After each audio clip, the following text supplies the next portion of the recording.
So with that, let us go ahead and start with Charlotte Ziebarth's work. Let me go ahead and bring up my screen now to share that image with you all. And here we go. And let me turn this over to Charlotte. Hi. First of all, I guess I'd like to say it's what an honor it is to be in this show, and how I wish I could have been in San Diego to see it there, but that's the way things are. This piece was a little different from many of the pieces for which I may be known, in that it is not an abstract detail image repeated and manipulated in various ways. I have been working more and more intuitively, but I'm still using digital imagery, and you'll see many of the things in here they reflect things that I really love when I'm out, have been out traveling. I love to go to the ghost towns of the West and Western United States, and I love the pictures of cracks in walls and windows falling apart, and things like the upper left and lower right of this piece has, it's a sheet metal building in a ghost town in Montana. And I love the sort of overlapping steel squares, or I guess they're steel, I don't know. And the rust that's on them. And I added a lot of things like that. Other things are, sorry about the background noise there.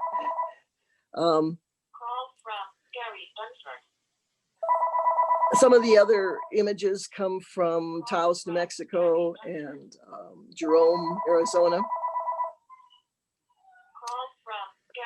It's going to stop in just a minute. You want to go turn it off, Charlotte? It's off now. Okay. I didn't want to get up and do that. And so anyway, most of my work comes from a digital photograph that I got really excited about, sometimes for reasons I don't know. And this one, I wanted to use those overlapping squares of metal on that sheet metal on that building. And I wanted them to be kind of in a quadrant sort of arrangement, which is how I, in fact, put that piece together. It was done in 4 sections, roughly separated in the middle of the darker areas. And most of the collaging and stitching was done at that point. And then I put them together and added some pieces and stitching to camouflage those seams. And a lot of the pieces in there are other kinds of, some of them are paper, images on paper. Some of them are painted batting. I love the way you get this fluffy, sort of matted, painted, fluffy look when you paint on batting. And I'd like to do some more of that. I think some of those turquoise pieces you can see are the painted batting. And a lot of the things I emphasized, like a lot of the rust bleeds, are emphasized with paint. And so there's a lot of different kinds of media in this, and it was put together roughly improvisationally. I did some studies. I do a lot of paper collage work in sketchbooks, just for playing around. Most of them never become quilts, but this one was the beginning of a quilt. And the theme kind of gradually developed. I didn't start out with the idea of naming it the way I did, and the little haiku that goes with it as the artist statement. It's just, these are pictures I love. I love that crack in the wall in the upper right. And as I began to put them together and create the color scheme and the other things that went in it, what it was about kind of emerged by itself or intuitively somehow. I did not start out with that idea. And I really like constructing quilts that way. So I hope that my future work will probably go that direction. I guess that's all I want to say right at the moment. And we'll go ahead and open it up to anybody who has questions. If you want to go ahead and raise your hand. And until then, Charlotte, if you don't mind, if you'd like to read that haiku, or I can read it for you, I have it here in front of me. It just really brings so much meaning to your piece. Okay, I'll read. And you would like to, please? Yes. Faded and worn out, not everything wonderful is brand new or young. And which, I just feel like I read so much into the piece now when I have those words in my head. right. Beautiful. Katie McGrath has a question for you. Yes, the question is about the quilting. Are there quilting stitches? Because they're not very visible from what I can see. Oh yeah, But I love the piece. there's lots of quilting. I think if you go on the website, you can see more details and more, and you can pinch it closer to look in closer and see the stitching. But there's stitching on all. Some of it follows the squares and rectangles that are there. Others, there's some fancy stitching in some places that are like an overhand stitch, but done by machine. And there's little circular things that get smaller and smaller, and you can see it in the kind of lower right area going up into the center. I think it's somewhere else on there. Yeah, I saw that. Yeah. Oh, thank you. Mhm. And while we wait for any other questions, Charlotte, I would like to ask you, so I know that you work with photography and manipulation of photographs. And there's obviously some areas in here where I'm seeing photographic elements. Is this a montage of multiple photos, or is this a single image that you're working with? It's pretty much a montage. And some things are scraps from other pieces or scraps from other digitally printed things. And some things are some monoprints. I do play around with a jelly plate and do monoprinting, especially I like to do it in black and white a lot of the time on silk. And so that's what some of the black and white areas are. And I've got a question from the chat. Were images printed on cloth paper, and what process are you using? Most of them are printed on cloth. The lower right is printed on a silk noil. The same kind of image is up on the upper left is, I think, on a cotton. I like to print on silk, but cotton too. And some of the paper ones are where the trees are. And as I say, painted batting is somewhere in there also. But mostly I print on fabric, and I use my own. I have an Epson printer that prints wide, 17 inches wide. And I like to do it myself because rather than send it off to anybody, because I'm very, first of all, I'm impatient. And so, and if I get it wrong in terms of size or something like that, or whatever, I can do it immediately again if I want to, or I can do multiples, or I can do it much more improvisationally than if I had to plan it out and send it off to somebody to print for me. So and so far I've had pretty good luck with printing it myself. Seems like there's quite a sense of play to the way that you work and improvisation. It's very. That's what I enjoy about it, is the improvisation. It reminds me almost a little bit of I see wabi sabi, the Japanese concept of wabi sabi in this piece as well. That's one I like. Yeah, the lower left of that piece are cobblestones on the back road, not back, but in back of the square in Taos, which were in the rain when I took a picture of them, and they glistened interestingly, and then dirt and stuff appeared, and the wornness of them. Yeah, I like looking at that sort of thing. So that's the wabi sabi, that the beauty comes in the wearing. Charlotte, oh, sorry. It's been use, yeah. It's been so wonderful to get to hear you tell me more about this piece. Thank you so much for being here and telling us all about this. If anyone else has any questions that we didn't get to with Charlotte, you can go ahead and use that email address that Laura put into the chat. So thank you again, Charlotte. Let's hear from Jan Tetzlaff. Her piece coming up. There we go. Precipice.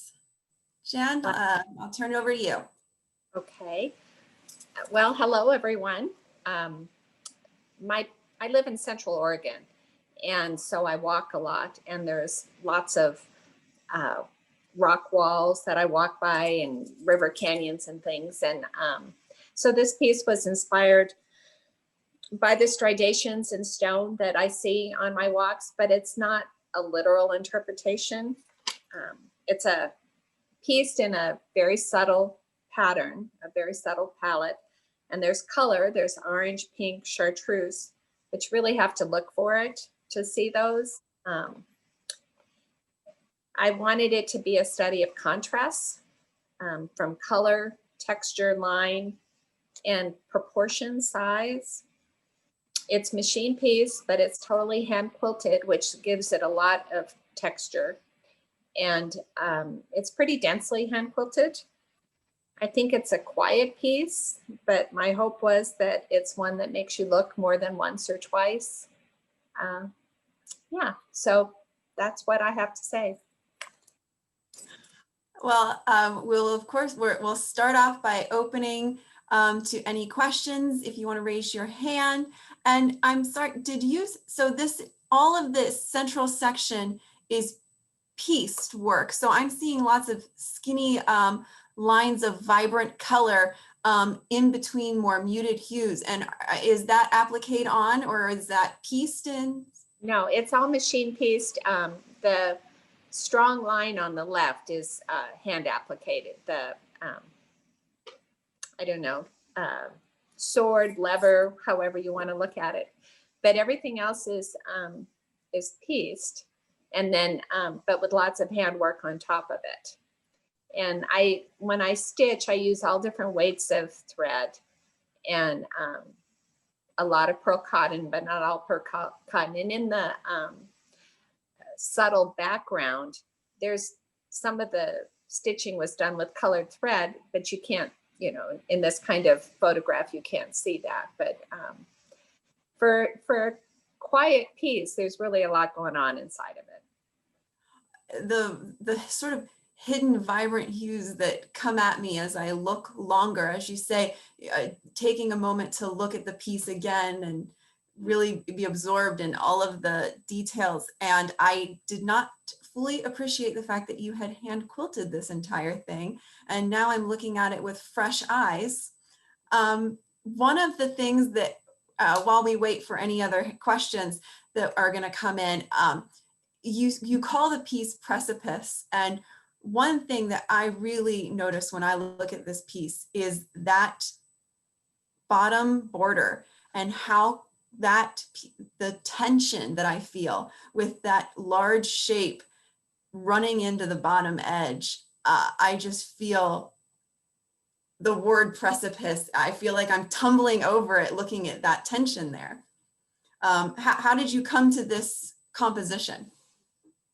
It was a work in progress. I work mostly on a design wall, and I start off with an idea, and then it continues to call to me. And I wasn't sure about putting it right on the bottom, but that's what worked best for me.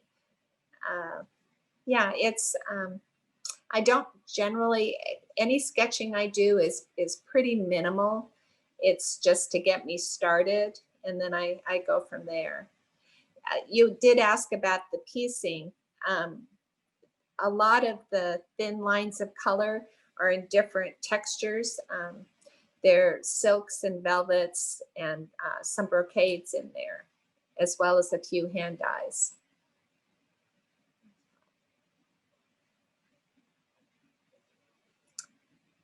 Frozen. My other computer seems to have died again. Let me go ahead and, yep. Yes, so I believe you should all see Jan Tetzlaff's piece up again, correct? Yes. Okay, sorry about that. I'm having issues on my work computer. So fortunately, I signed in on my personal computer as well. And let's go ahead and move on to some questions. We've got Jill Kerttula first. Yeah, the question I have is about the light tan areas around the ellipse or whatever. Are those pieced, or are they pieced and under something that's so making them more subtle? It's all pieced. I have a huge collection of linens and textured fabrics, and with very subtle variations. And so it's all pieced. Oh, that's wonderful. The subtle variations of those. Well, thanks. That's I enjoy. I think I enjoy that texture that it adds to it when it's just a little bit different. Thank you. And we also have a question from Linda Chase.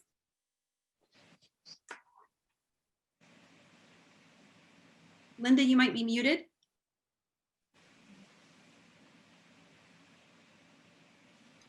Jill Kerttula asked my question. Oh, Oh, wonderful. Great minds think alike. Thank you, Linda. So that gives us time for Marilyn Handis's question now. My question was also answered, so we can move Oh. on. Everyone by that question, Jill, well done. I apologize for putting that. Oh, and now I've got unstable again. If I die, I don't know if my computer cuts, I don't know what we're gonna do next. Rebecca, you sent me the presentation. Okay, so hopefully if anything happens, Laura's next. I apologize if I lose you again. So we'll go ahead. Thank you so much for sharing more about your piece, Jan, and sorry that technical difficulties in the middle of your talk. Let's go ahead and we'll move on to Karen Schulz.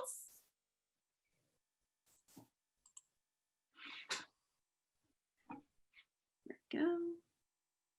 There, turn over to you, Karen. Okay. Hello, everybody. Can you see me? Big thank you to the folks at Visions, and it meant, seeing these images again just makes me really sad that I can't see these pieces in person, because I know that that is such a different experience than looking at an image on a screen. This piece is 67 by 70 inches, and it's really the first piece, large piece that I've done that I'm working with thickened dyes. I usually use my own hand-dyed solid fabrics, which there's one or two of in there, but I really have taken a step into the world of surface design, and that was precipitated by my own frustration with bumping up against the limits of our medium without stepping into surface design. So hard edges,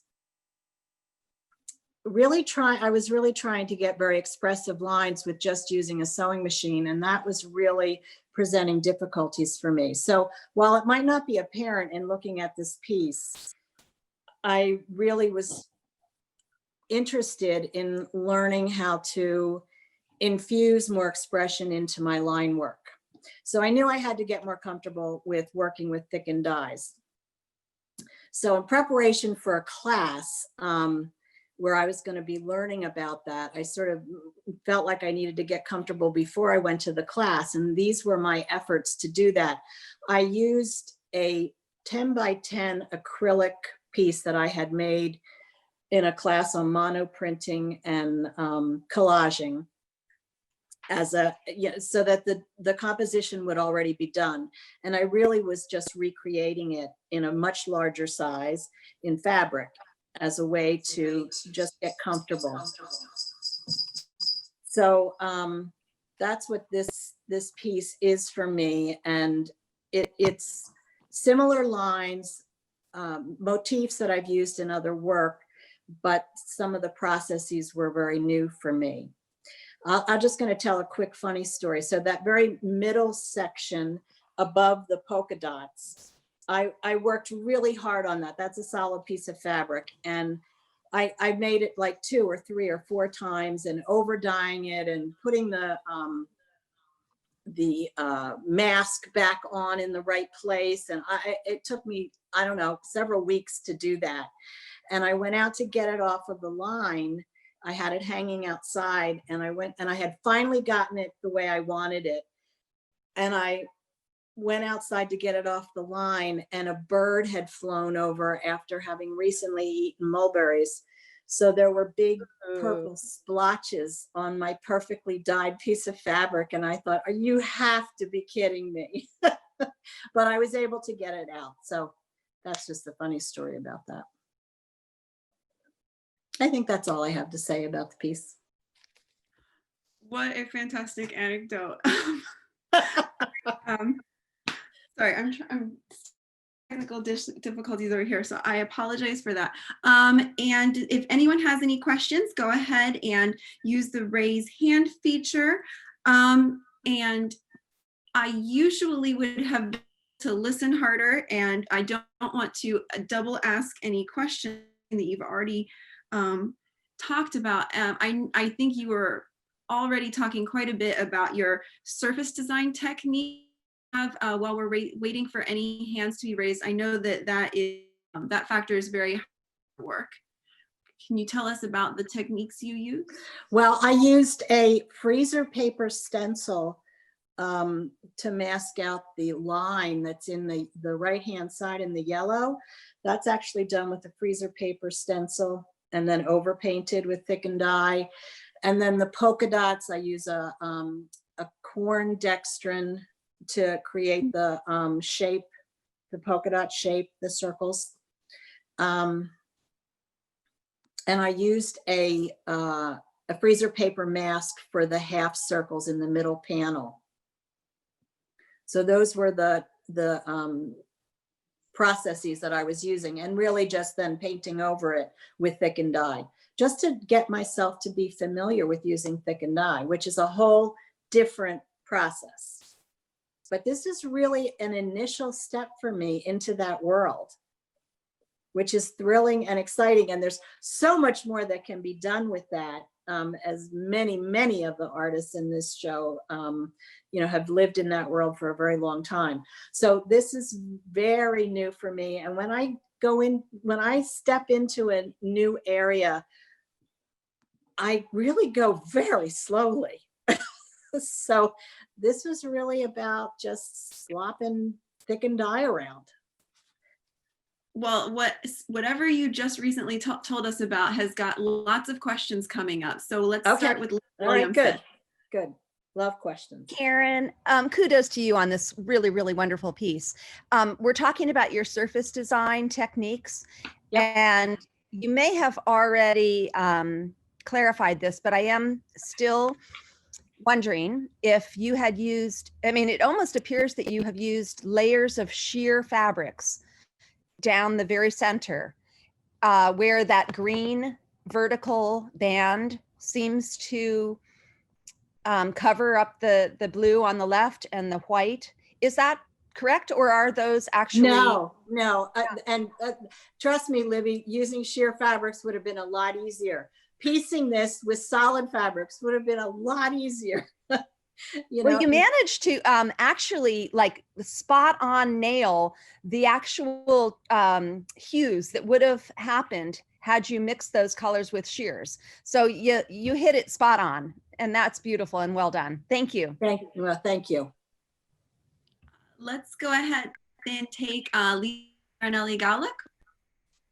Hi, I love both the very structured look of the quilt, but also the spontaneity that's in there with the stitching. And I was wondering, on the left side, the red lines, is that stitching or is that fabric that you've appliqued down? Yeah, those red lines, that's my heart right there. And that is, that's a couched line that I've been using for many years now. So that's an old process brought into this piece combined with the new processes.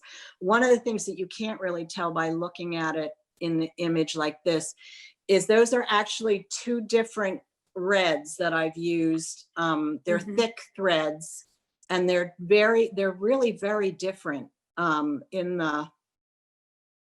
the cream colored part versus the darker blue. So in the darker blue, it's more of a purpley color than the upper half. And it really just vibrates off that blue in a way that just speaks to me. It's amazing. It's an amazing piece. Thank you.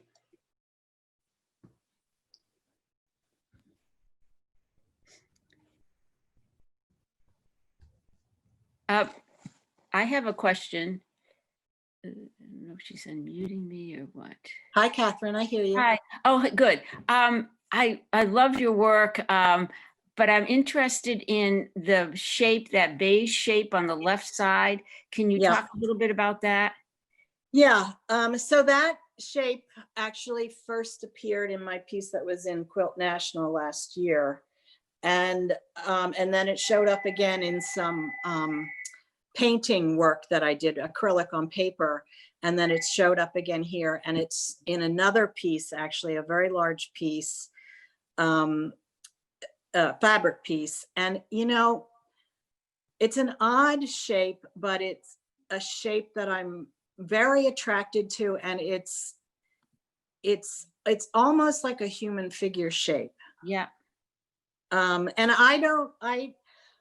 I learn about whatever it is I need to learn about in the process of the making. So the content of the piece is only revealed through deeply engaging with the shapes and the processes and all of that. So it's a gradual unfolding of what any of those things may or may not mean to me.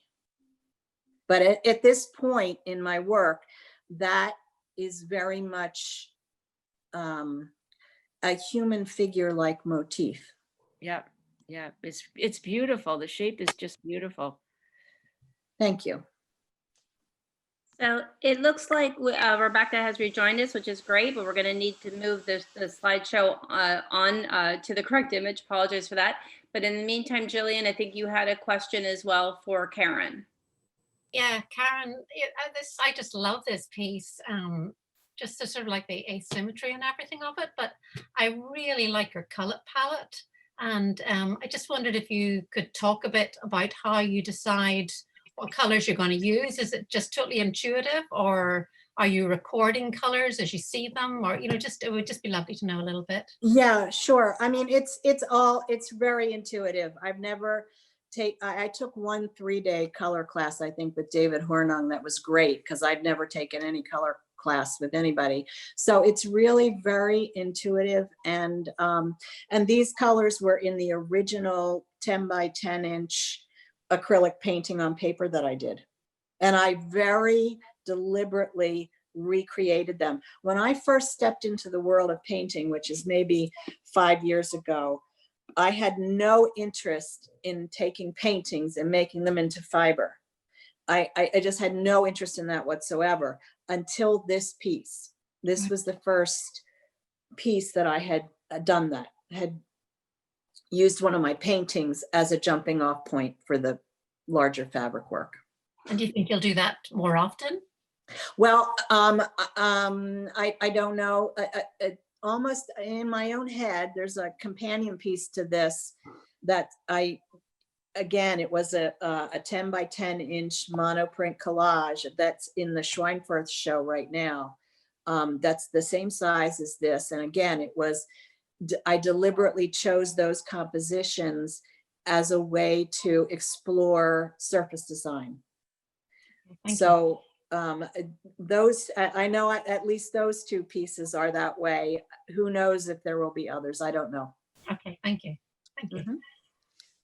Thank you so much for that, Karen. I'm apologize again. I think it's the weather outside that's affecting me. Thank you. Sorry for the difficulties. We'll go ahead and move on to Irene Roderick now. Hello, everybody. I want, first of all, to thank Laura and Rebecca and everybody that's been working so hard over there behind the scenes to give us such an amazing experience. And I especially want to thank for whoever came up with the microwave muffin for the breakfast, because I really didn't need to know they existed, but I'm thankful that I do. And then the one more thing, I've told Rebecca this, but I think we all need to agree that Rebecca's got the best hair ever. So this piece is about 60 by 70 inches. You can see it behind me on my design wall. And it started as a response to a black and white challenge. And when I thought about the challenge, I do a lot of black and white drawings, and I decided I wanted to see if I could actually do a drawing in black and white on a quilt. My quilts are all made entirely improvisationally. I start in the very center of my design wall with a piece of fabric. I usually have no concept of where it's going. I don't have a message. I don't have an agenda. I don't have a plan. And I usually don't have a color palette. This one, of course, I did. And luckily it was quite simple. And so I start in the middle. I put a piece of fabric and I step back 6 feet and I look at it and I make the next piece by responding to that. And I work in that way until the entire quilt is on the wall in pieces. And then I go back and I sew them all together at the end. And it's a very intuitive process. It's very fluid. I kind of just let my subconscious take over and play. And I painted for about 60 years of my life before I discovered fabric and quilting. And I never managed to get to the point in painting that I have in quilting where it's just play and it's just fun.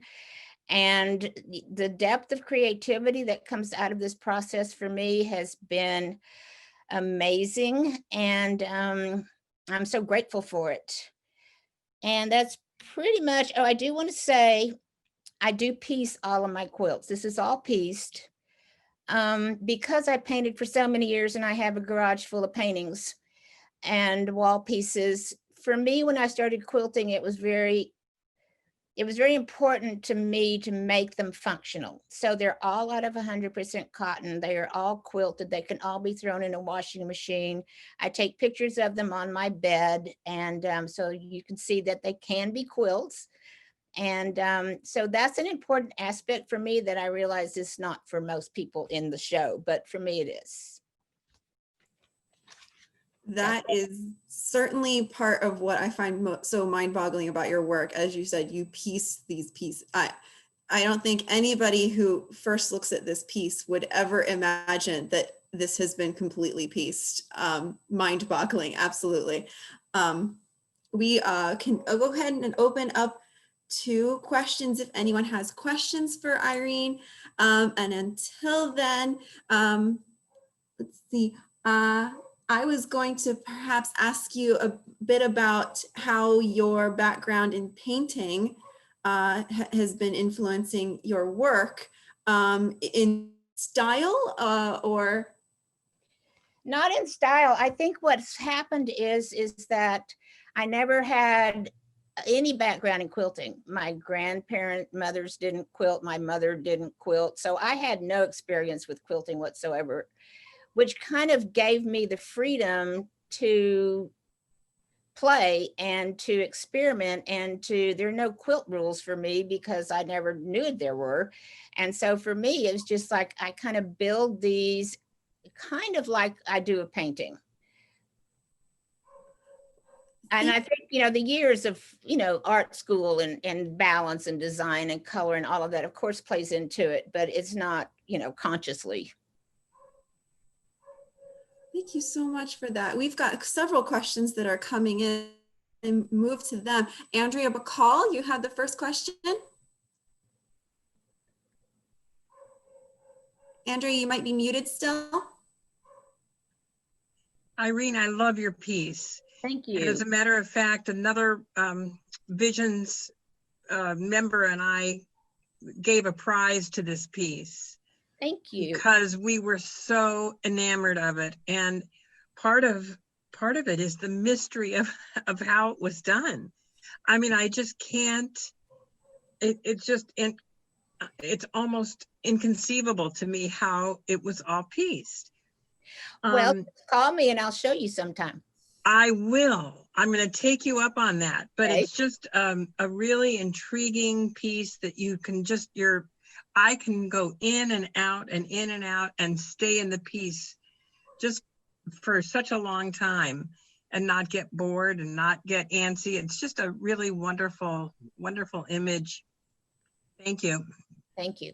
Thank you, Andrea. Well, let's go to Mary Thornton. And you are muted, Mary. Hi there. Yes, I am. Thank you. Again, what she just mentioned, it's amazing. I'm bowing to you right now. Is some of this pieces that you have in there pattern print, or did you actually line these things back all up when you were kind of like the traditional quilters, want to match the points and all this kind of stuff? I'm just amazed. Thank you. There are two prints in there, that one center strip going across between the two bigger black areas. That is Correct. a print. So Yeah. no, I did not piece that piece. And there's, I think, probably 5 or 6 little tiny pieces of that throughout the quilt. But everything else is pieced. So how did you, was it on your design wall that you were able to line that curve up that hits the little humps on the top that you pieced together? You know, I can kind of mathematically visualize, you know, that you did a curved section there and a corner square triangle and stuff like that, but you just lined those suckers up. That's just amazing. I don't did really you do that on try. the design wall?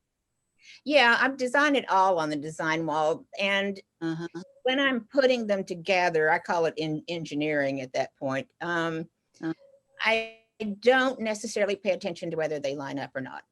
And this piece, it's been a while, but this piece, I imagine, had a lot less white space between the black lines before I sewed it together, of course, because it all starts, you know, changing a little bit as you stitch it. But every once in a while, I'll match up a skinny line with another skinny line to prove that I can. But I don't think anybody knows that that's what I'm doing. To me, I like to know that I can do it. But most of them, I just let it fall where it lays, and that's it. I love the playfulness of that. It is. It. You know, I see jazz music here. It's just beautiful. It's just beautiful. Thank you so much. Thank you. Yes. And I'll be over tomorrow. Will you? Okay. Wherever you live. Austin, Texas. Oh, this is beautiful. Let's go ahead and move to Cheryl Costley, please. And show Hello, Irene, this is a gorgeous art piece. So I hate to ask a question that's a little bit more technical. When you mentioned that this piece, like all of your pieces, you also lay on a bed. So it goes back to our heritage almost as art quilters. Do you quilt it with a different degree of density, given that you have that intention? I normally quilt these days. I ended up buying a Bernina Q20 with a, you know, because it's got a huge flat bed for me to quilt on. And I tend to quilt, you know, 1/4 inch straight lines, but I change direction in each kind of piece or section.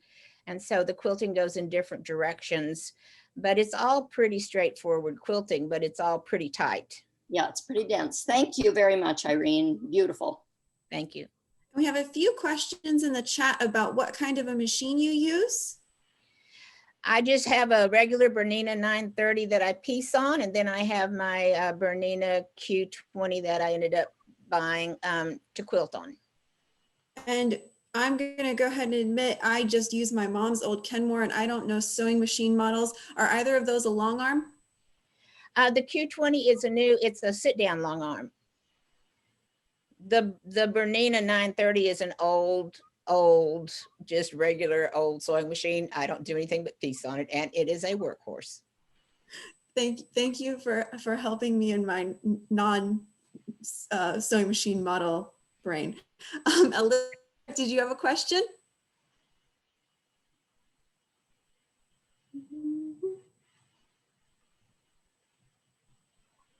No, I think you're muted, Alicia. Alicia, sorry. can you unmute? Great. Sorry, I didn't realize you were calling me. Yes, well, one question was to do with the machine, and the other one to say, and I absolutely love the quilt, but I do understand how it's made because I've spent a lot of time over the years piecing quite complicated maps that I used to make, although always in color and never in black and white. So I understand the method and I can see how it can be done, but I find this is a lot more complex than I ever done before. And I absolutely love it, you know, and I'm a color person and I just absolutely adore this black and white one. So it's a pleasure to see it. Thank you. I love the challenge of piecing. So. Yeah. And unfortunately, Hope Wilmarth, I've definitely gone over with Irene Roderick, and we're going to move on to the next artist. So Hope, if you can just email me your question, I will get it answered for you. Sorry about that. Thank you so much, Irene, and thank you everyone for your questions. Our next artist is Paulette Landers.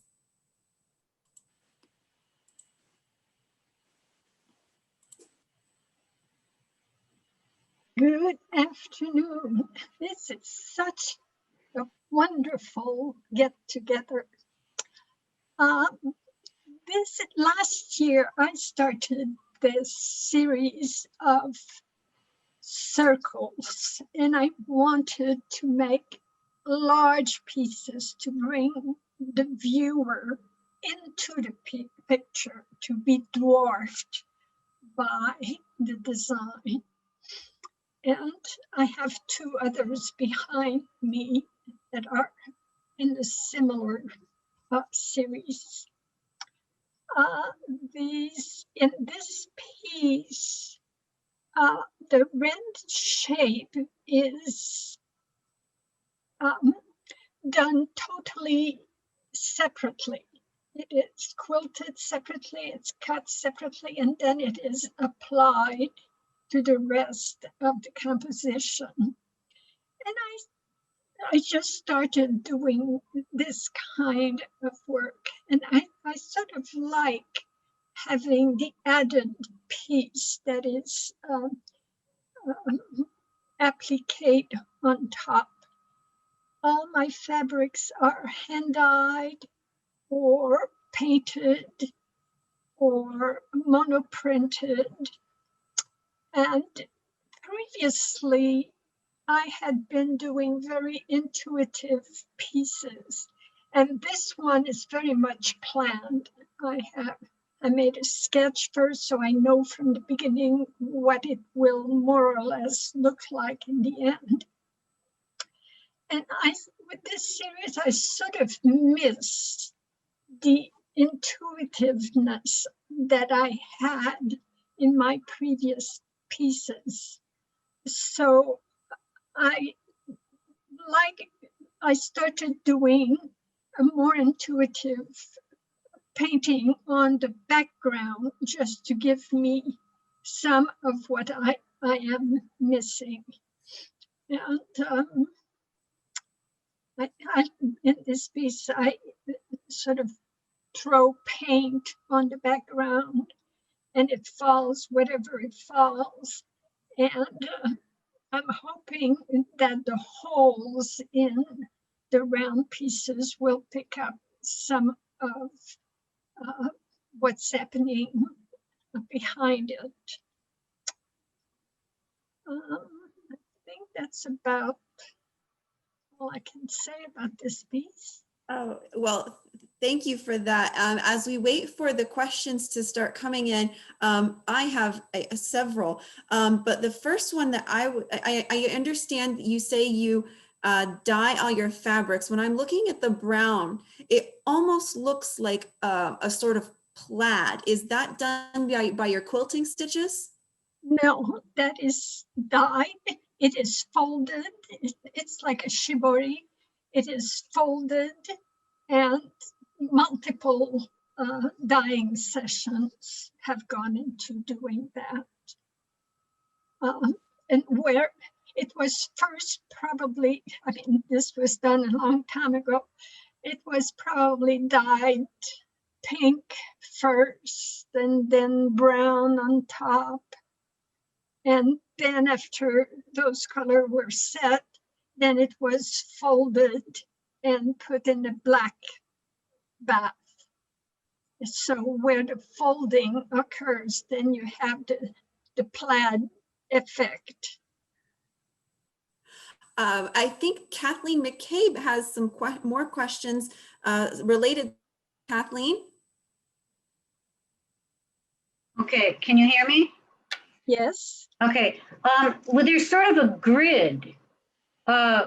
which I can't figure out, is that from thread stitching, or have you done something, especially on the brown shape where it's darker? How did you do that? The brown shape is dyed. It is the shibori, which is folded and dyed multiple times. The grid on the background, the white background, is stitched with a different color thread. I see. But on the dark brown, where that grid continues, is that also thread?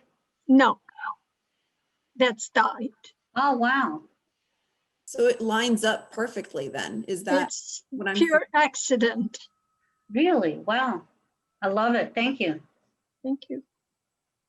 And we, while we're waiting for any other questions, so one of the things that I loved in your artist statement, your last sentence was in to bring the viewer into the picture, to dwarf the viewer like Alice down the rabbit hole. And I really feel myself being dragged through each of the three in turn.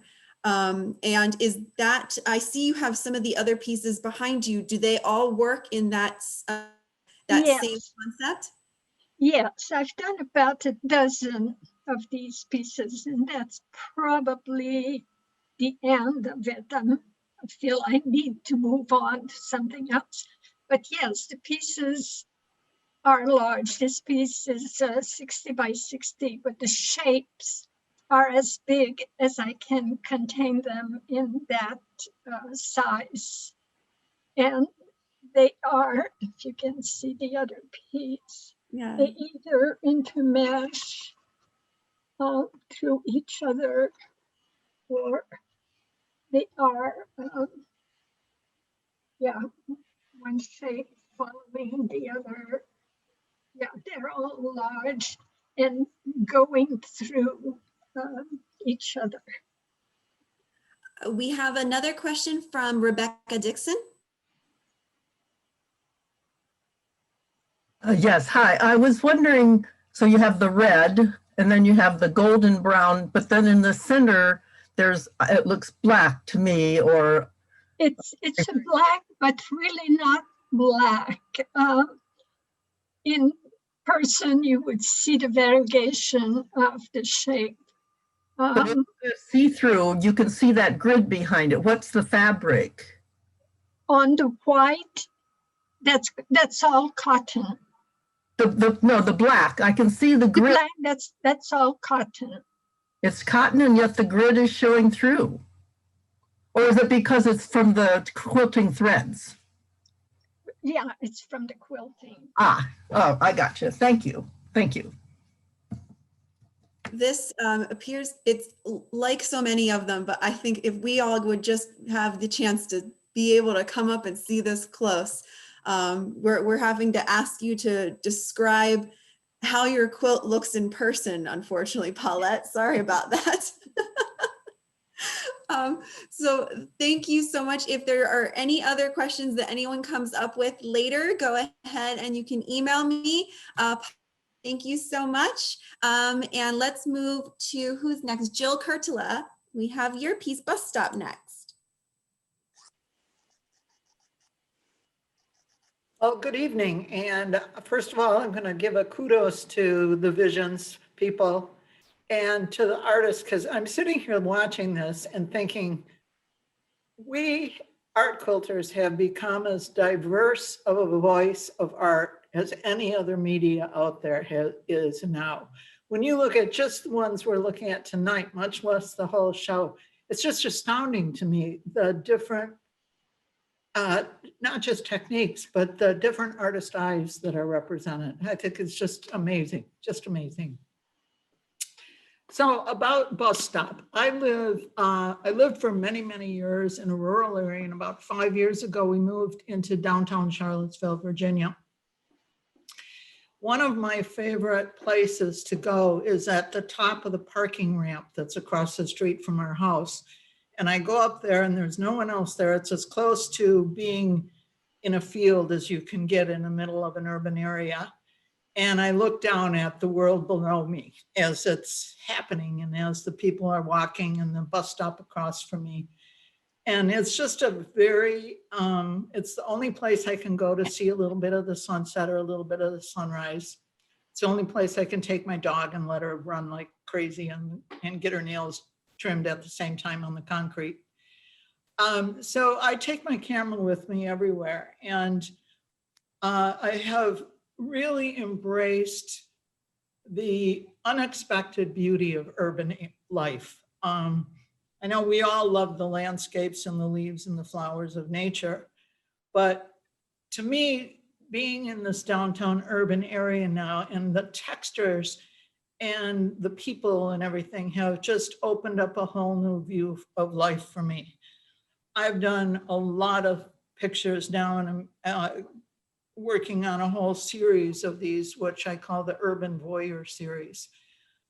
And most of them have at least one person or two people in it, because I do a lot of what's called street photography, which would be candid photography of people anywhere.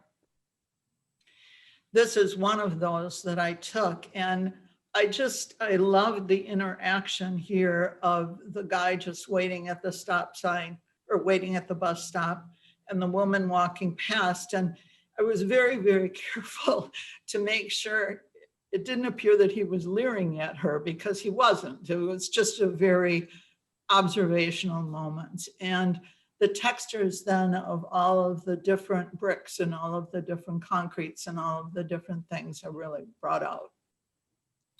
I use my photo that I take as the basis for my composition. I use it for the color shape, all that sort of stuff of composition. And I do get it printed on fabric. That fabric becomes my underlying sketch, as it were.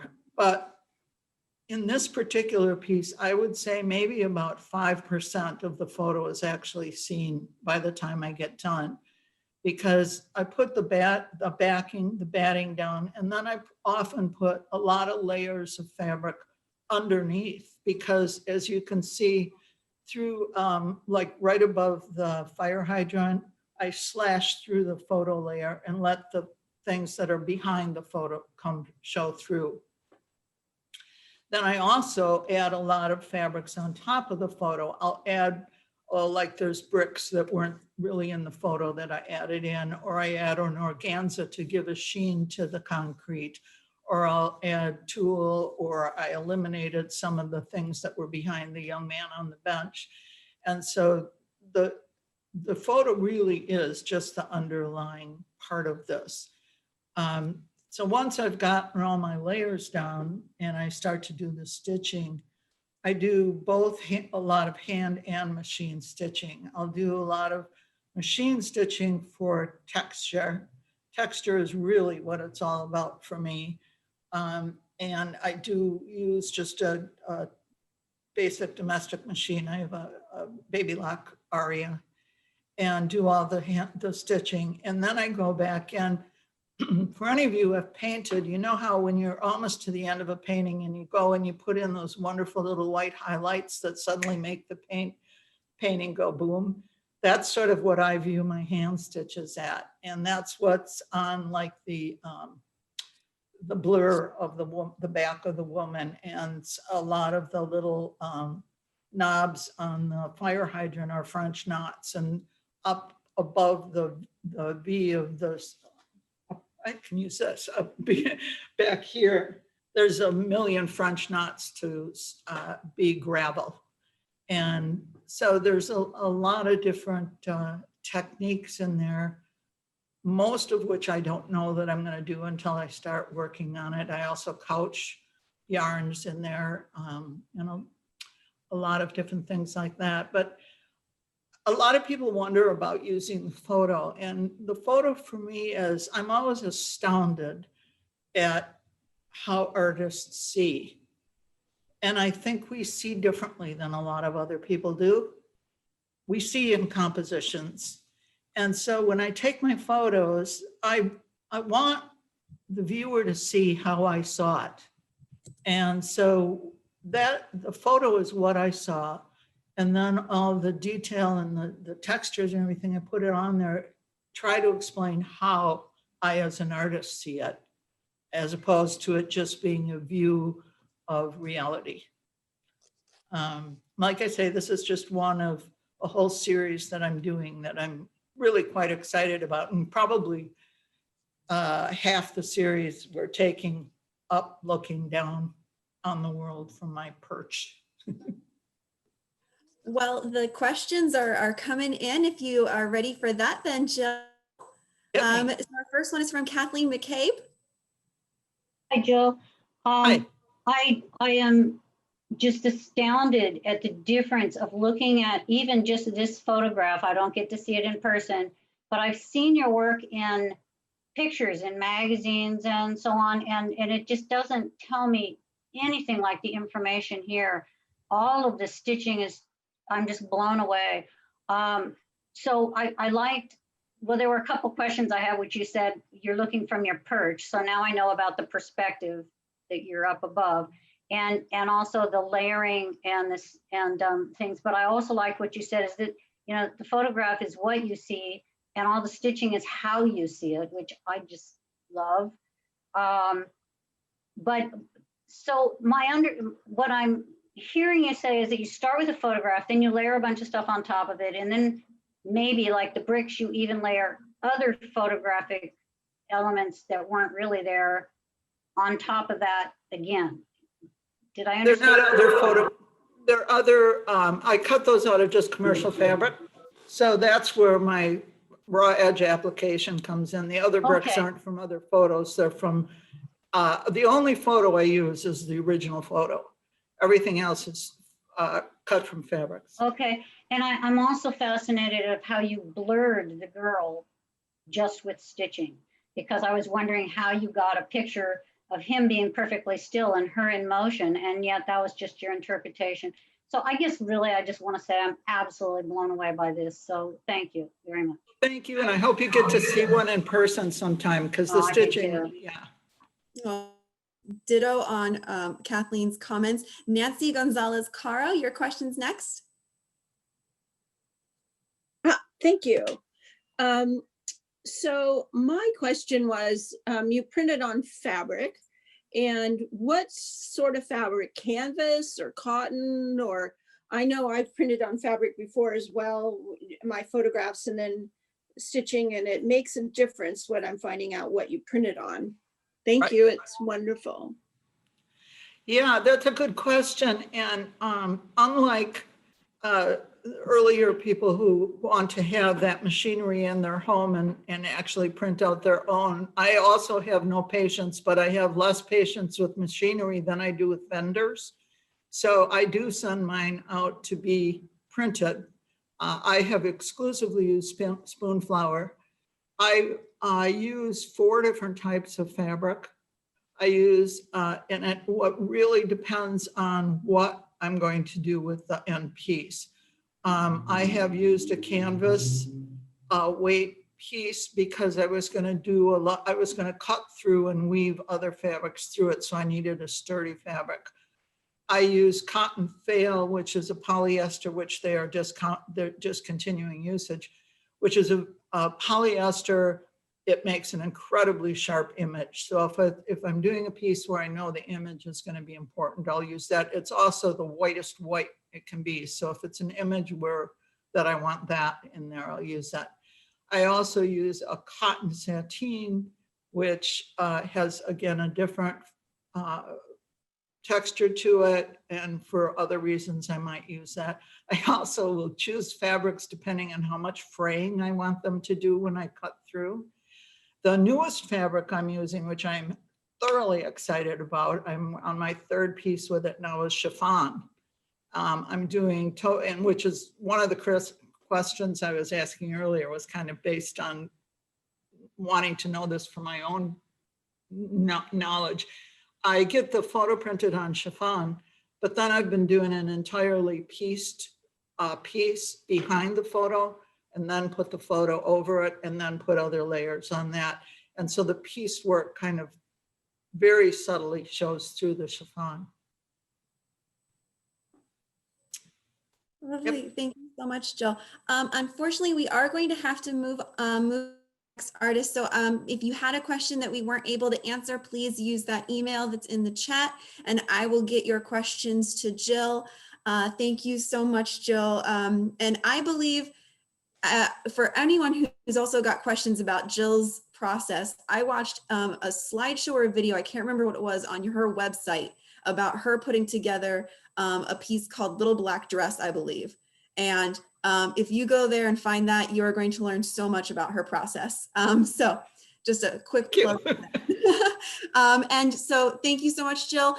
We have Deborah Fell's piece next.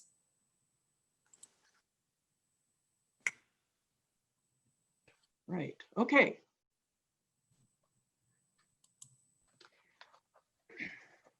The title of the piece is Courage. Thank you, Greta Thunberg. And it's 35 inches by 41 inches. The first thing I'd like to do is just read somewhat short artist statement that goes with this. Greta Thunberg, a Swedish environmentalist activist on climate change, is an unlikely teenager who focuses on environmental injustices. Greta was named the Time 2019 Person of the Year. Accomplishments include addressing the United Nations along with inspiring 4 million people to join the first climate strike.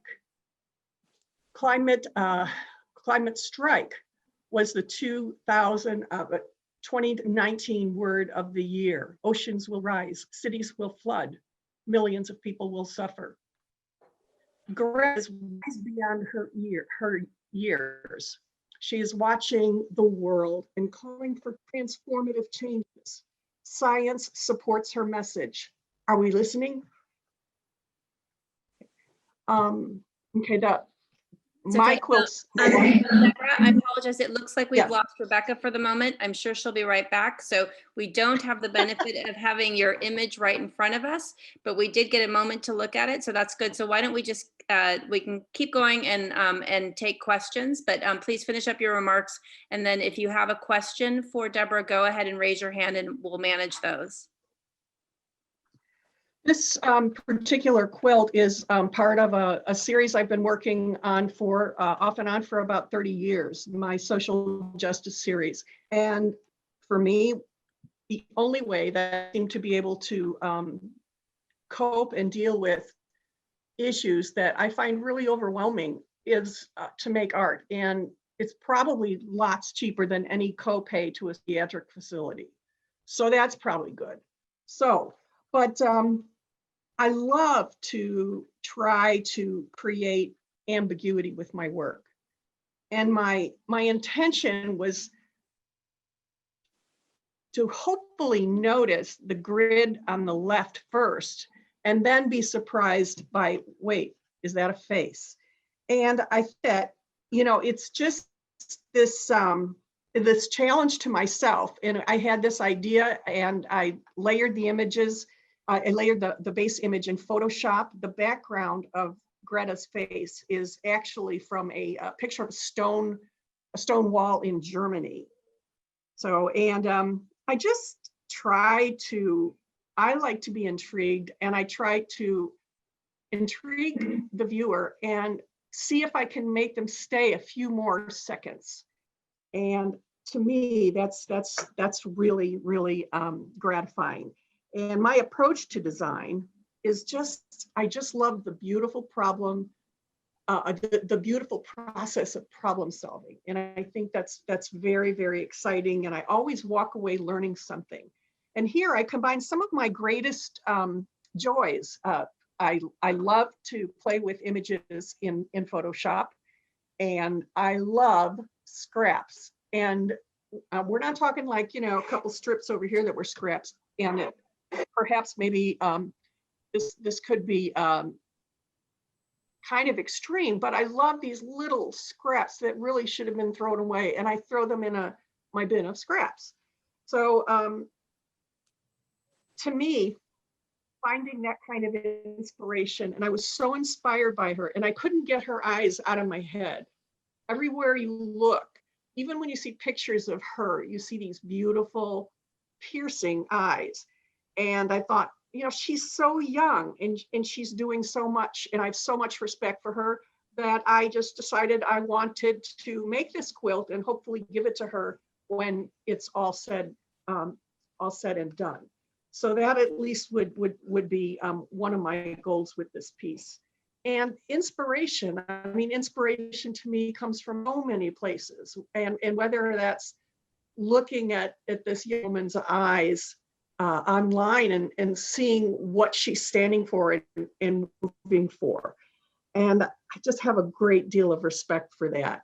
And one of the really beneficial things of being the Quilts Japan prize winner for the last Visions was having opportunities for inspiration. And I just am moved by it, and I like to play, and there's a lot of hand stitching in it.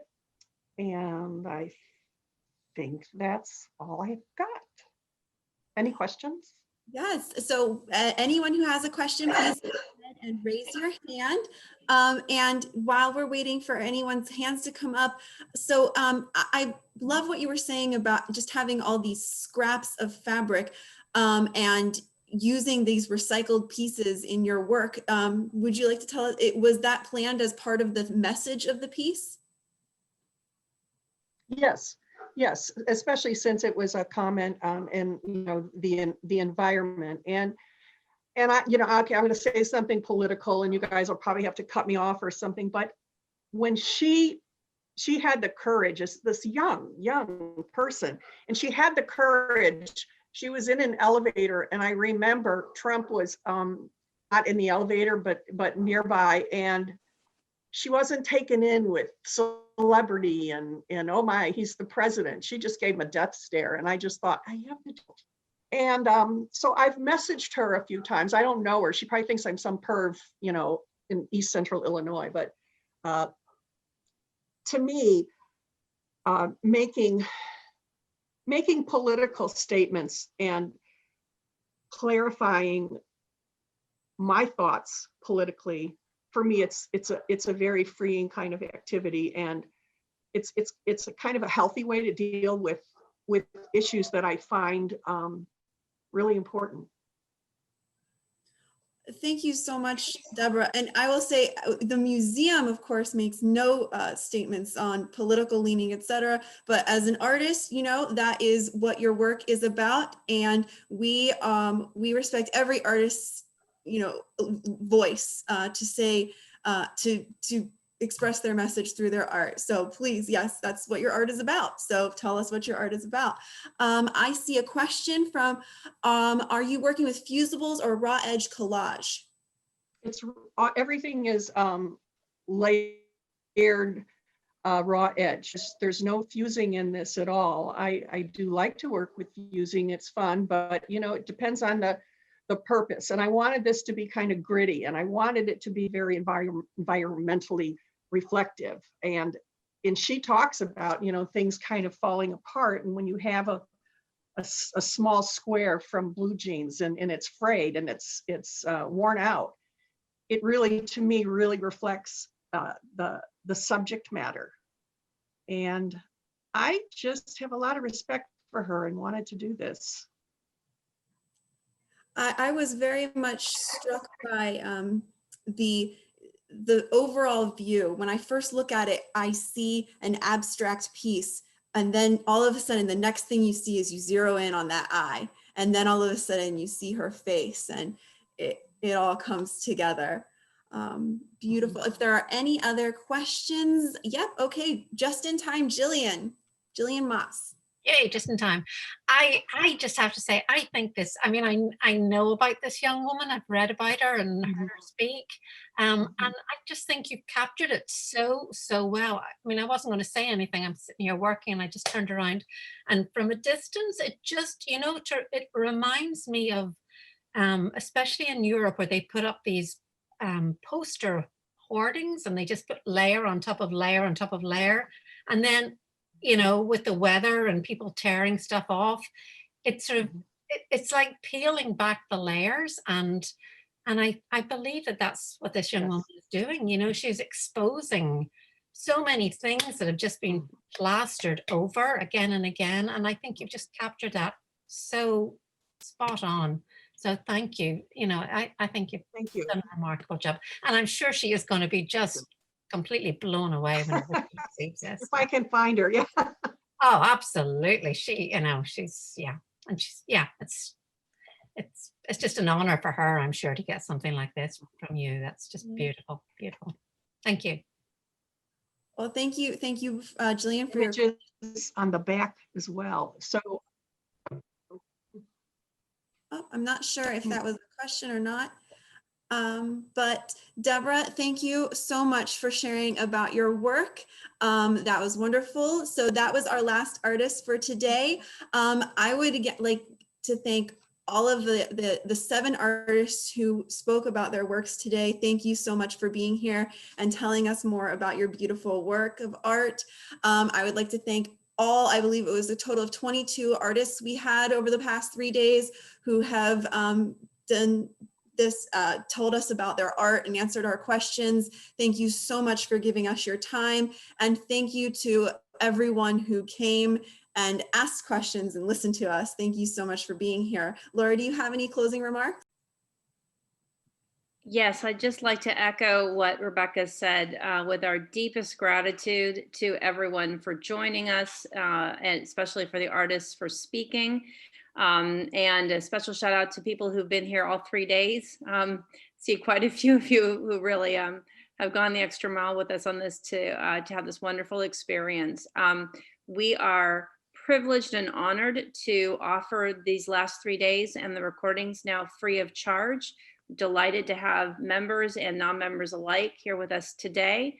I would heartily encourage you, if you are so inclined, to make a donation to Visions Art Museum so that we can continue to offer these sorts of wonderful programs free of charge. If you go to our website, there's a button for donating. And also, if you're not a member, you can also join online, and we would love to have you as a part of the community. And joining and being a member is the easiest way to ensure that you will get emails about all of our upcoming programs. But we are entirely philanthropically supported. We depend on memberships and revenue, charitable gifts. And I would ask you very much if you could give generously to Visions Art Museum at this time. Thank you very much. And I think that is it, Rebecca, yes? Yes, and just my apologies again. Internet has